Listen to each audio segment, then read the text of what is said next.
সৌমাল্য, তুমি আমার থেকে বয়স অনেক ছোট হলেও রিজু সূত্রে আলাপ অনেক দিনের।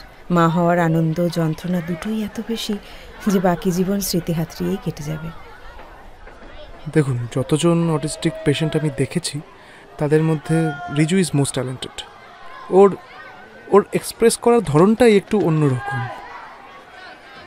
কিন্তু ওর এপিলেপসি আছে and he is the patient of acute depression. তাই কখন যে কি করে বসে সেটাই আমাকে বেশি করে ভাবাচ্ছে। আসলে আসলে ওদের সুইসাইডাল টেন্ডেন্সিটা থাকে বেশি।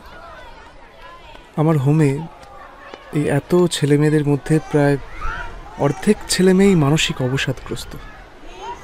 আর ভাগ্যের কি পরিহাস জানেন, ওরা সেটা আমাদের মতো করে প্রকাশও করতে পারে না।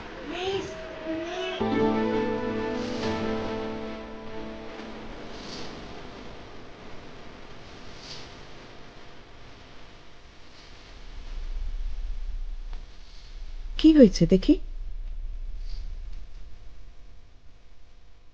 হুঙ্কৃত যুদ্ধের বাদ্য সংগ্রহ করিবারে সমনের খাদ্য, সাজিয়াছে ওরা সবে উৎকট দর্শন, দন্তে দন্তে ওরা করিয়াছে ভর্ষণ। এসব কি রিজু? চলো, মুখ ধোবে, চলো চলো, ওঠো। ওদেরকে বলো না এখানে চলে আসতে। আমরা যেখানে যাই সেখান থেকে দূর দূর করে তাড়িয়ে দেয় আমাদের। তাই তো আমরা নিজেরাই একটা শহর তৈরি করেছি। কোথায়? ওই যে ওইখানে। চলো এবার। না না, আমি গেলে মা খুব বকবে। আমার আর যে কোনো বন্ধু নেই? কে বলেছে? আছে তো, এই যে আমি। তুমি?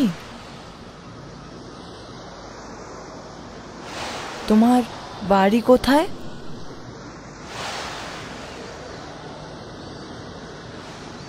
সিরিয়া।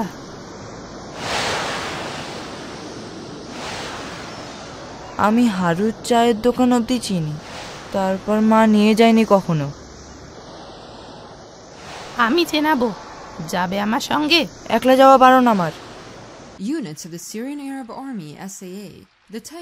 ছেলে উঠেছে ঘুম থেকে? না, কাল অনেক রাতে শুয়েছে তো। আজ এত লোক ছবি দেখবে বলে ছেলে খুব খুশি, জানো তো। ডাকো ওকে।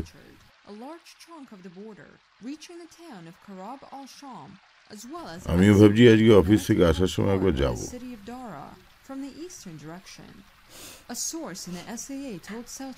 আমিও খুব সাজবো আজকে ভেবেছি, জানো।